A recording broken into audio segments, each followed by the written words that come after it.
तो आज हम लोग कलेक्शंस डॉट काउंटर करके एक टॉपिक है उसका क्वेश्चन सॉल्व करने वाले हैं। ठीक है, तो सीधा से हम लोग क्वेश्चंस पे आते हैं। क्वेश्चन में क्या बोल रहा है कि एक शॉप थी, जूते की दुकान थी, शू शॉप थी। तो उसका ओनर का नाम रघु था। तो मान लो कि उसके शॉप में एक्स नंबर ऑफ शूज़ थे। ठीक है, एक्स अमाउंट ऑफ शूज़ थे। और हर शू का एक साइज़ होता है, तो सभी साइज़ के शूज़ के पास थे। और एन अमाउंट ऑफ कस्टमर उसके पास आए और अपने शू के साइज़ के हिसाब से उन लोग अमाउंट दिए और खरीदे शूज़ को। ठीक है, तो हम लोग को बताना ये है, आउटपुट ये करना है कि टोटल अर्निंग उससे कितनी हुई थी। तो इनपुट फॉर्मेट में आते हैं। जो पहला लाइन रहेगा उसमें हम लोग को लिखना है कि नंबर ऑफ़ शूज़ की एंट्री लेना है। ठीक है, तो लाइन बाय लाइन हम लोग एंट्री लेना चालू करते हैं। तो पहले लाइन में हम लोग नंबर ऑफ़ शूज़ की एंट्री लेनी थी। तो मान लो एक वेरिएबल बनाते हैं, नंबर ऑफ़ शूज़, और इनपुट लेंगे। और जो भी इनपुट आएगा ऑब्वियस सी बात है कि नंबर ऑफ शूज़ है तो इंटीजर फॉर्मेट में रहेगा, तो आईएनटी के फॉर्मेट में उसको लिख देते हैं। ठीक है, अब आते हैं सेकेंड लाइन ऑफ इनपुट पे। सेकेंड लाइन ऑफ इनपुट पे बोल रहा है कि हर एक शू का साइज़ हम लोग को इनपुट लेना है। ठीक है, जैसे कि यहाँ पर दिया हुआ है 2 3 4 5 6 है, जितना भी दिया है। ठीक है, तो हम लोग को इनपुट लेना है। अब ऑब्वियस सी बात है कि अब इतना सारा साइज़ है, एक साथ आ रहा है, तो एक लिस्ट के फॉर्मेट में आएगा, तो एरे के फॉर्मेट में आएगा, तो उसको हम लोग को उसमें लिखना है। ठीक है, तो कैसे लिखेंगे? सबसे पहले तो क्या इनपुट ले रहे हैं उसका वेरिएबल बना दो। तो शू के साइज़ का इनपुट ले रहे हैं, वेरिएबल बन गया। अब इनपुट का क्या रहता है, इनपुट ऐसे लेते हैं। अब बात ऐसी है कि मान लो कि मेरे पास जो डेटा आने वाला है वो 1 2 3 4 5 ऐसे और भी ठीक है। तो इतना सारा डेटा है, तो मतलब मैं तो अभी कॉमा लगा दिया, पर जो डेटा आएगा उसमें नहीं लग रहेगा ना, उसमें ऐसे रहेगा। तो मेरे को क्या, इनको सबको अलग अलग मानना है। ठीक है, ये एक शू का साइज़ है, टू दूसरे का है, थ्री तीसरे का है। कंप्यूटर को तो ये पता नहीं ना, तो हम लोग क्या करना रहेगा, सबको एक दूसरे से अलग करना रहेगा, मतलब स्प्लिट करना रहेगा। तो यहाँ पर मैं स्प्लिट फंक्शन डाल दूंगा। ठीक है, ताकि सब अलग अलग हो जाए। तो ये हो गया। तो अब जो भी हमारे पास आ रहा है उसको हम लोग को इंटीजर फॉर्मेट में भी लिखना पड़ेगा। तो जब एक टोक इनपुट आ रहा था तो उसको हम लोग आईएनटी लिख दिए, पर जब सब आता है तो हम लोग को सबको अलग अलग इंटीजर फॉर्मेट देना रहता है। तो उसके लिए हम लोग मैप फंक्शन का यूज़ करते हैं। ठीक है, मैप मैप फंक्शन लगाए और सभी को इंटीजर फॉर्मेट में कर दिए। ठीक है, सभी को इंटीजर फॉर्मेट दे दिए, मैप कर दिए। अब इतना हो गया। अब जो इनपुट आ रहा है हम लोग को क्या, लिस्ट या एरे के फॉर्म पे होना चाहिए ना। तो क्या किया हम लोग, इसको एक लिस्ट बना दिया यहाँ पर ऐसा। ठीक है, ये ऐसे हो गया। तो अपना दूसरा लाइन ऑफ इनपुट भी हो गया। अब तीसरे लाइन ऑफ में आते हैं। तीसरा लाइन में क्या बोल रहा था कि नॉर्मल कितने कस्टमर है हमारे पास, उसका इनपुट लेना है हम लोग को। तो सीधा कस्टमर से लिखते हैं, कस्टमर इक्वल टू, क्योंकि एक ही इनपुट है तो इनपुट लेंगे और इनपुट इंटीजर में रहना चाहिए। तो ऐसा हो गया। ठीक है, ये हो गया। अब क्या बोल रहा है, हम लोग को ये इनपुट लेना है कि शू का साइज़ और उसका प्राइस। ठीक है, ऐसा हो गया। तो इसमें एक बात क्या आ रही है कि यहाँ पर देखेंगे तो ये जो नंबर ऑफ शूज़ साइजेस था, तो इसमें 6 एक बार रिपीट हो गया, फिर रिपीट हो गया, मतलब बहुत सारे शूज़ हो सकते हैं एक साइज़ के। तो हम लोग को क्या करना है कि कौन सा शू साइज़ कितने बार आ रहा है अपने पास, हम लोग को लिखना है। ठीक है, तो उसको कैसे करेंगे, काउंटर नाम का एक फंक्शन रहता है, तो उसको पहले इंपोर्ट करना पड़ेगा। तो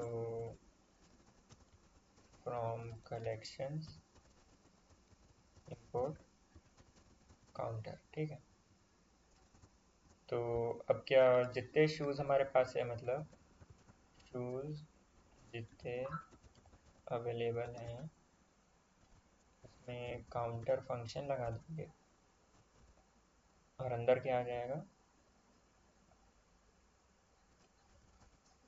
शू का साइज जिस हम लोग को फंक्शन लगाना है।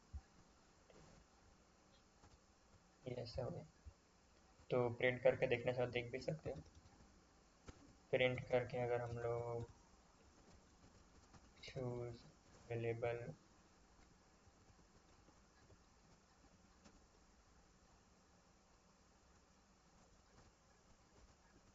ऐसा करते हैं, तो यहाँ पर रन करके देखते हैं।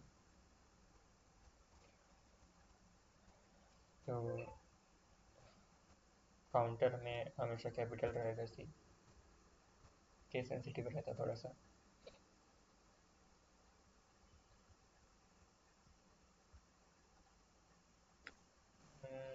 नो रिस्पॉन्स बता रहा है।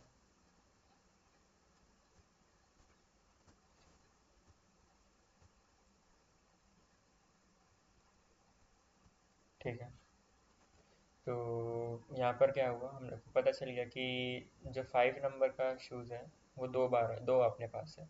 6 नंबर का शूज़ है वो भी 2 पीस है। बाकी जितने भी नंबर के शूज़ हैं वो हमारे पास 1 1 पीस है बस, ठीक है। इतना हमारे पास इनपुट आ गया, इससे पता चल गया, ठीक है। तो अब हम लोग क्या करते हैं कि हम लोग कब इनपुट लेना है, ये वाले फॉर्मेट में, ठीक है। तो हम लोग के अब जो पीछा इनपुट लेना है, ठीक है। तो हम लोग क्या करते हैं, लूप चलाते हैं फॉर कस्टमर्स, ठीक है। कितने कस्टमर है उनमें चलाना है ना, तो रेंज डालना पड़ेगा, रेंज कस्टमर, ठीक है। इसके बाद यहाँ पर देखेंगे तो पहला हमारा शू साइज़ का है, दूसरा प्राइस का है, ठीक है। तो अपन लोग दो करेंगे, एक रहेगा साइज़, एक में आएगा प्राइस। अब इसमें क्या हम लोग को इनपुट लेना रहेगा, तो इनपुट ले लिए। अब जो नंबर आ रहा है अपने पास वो ऐसा आ रहा है ना, शू का साइज़ 6 है और उसका 55 प्राइस है, तो हम लोग को इसको अलग अलग करना पड़ेगा। तो फिर से इसको स्प्लिट कर दो। स्प्लिट करने के बाद ये इंटीजर में रहना चाहिए, तो हम लोग इसमें, हाँ इंटीजर में रहना चाहिए। पर क्योंकि बहुत सारे दो हो गया अपने पास, दोनों में हम लोग को इंटीजर हम लोग को अलग अलग देना पड़ेगा। तो क्या हुआ, दोनों में मैप फंक्शन यूज़ करेंगे, मैप करके हम लोग इंटीजर फॉर्मेट डाल दिए, ठीक है। अब एक बार मैप कर दिए तो ये जो दो स्टोर हो रहा है हम लोग को लिस्ट में स्टोर करना पड़ेगा, क्योंकि एक से ज़्यादा चीज़ है तो उसको स्टोर तो कहीं करना पड़ेगा ना। तो हम लोग एक लिस्ट में इसको स्टोर कर दिए, ठीक है। तो अपने पास ये ऐसे आ गया। अब इतना हो गया हमारे पास। इसके बाद क्या करेंगे हम लोग, वो ये वाला भी इनपुट हो गया अपने पास, ठीक है। इतना इनपुट आ गया। तो अब हम लोग को क्या करना है, हम लोग को इसका प्राइस निकालना है, ठीक है।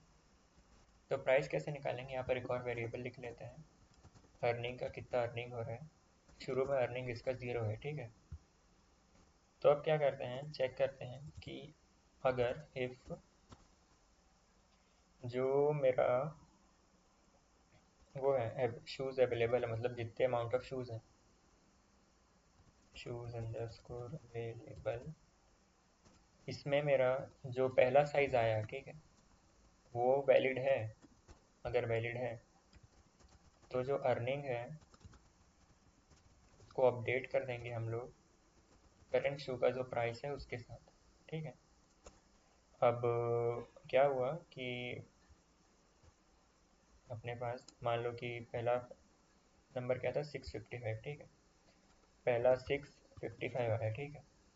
तो हम लोग देखेंगे कि जो 6 नंबर का शूज़ है, यहाँ पर इनपुट साइज़ में 6 जाएगा।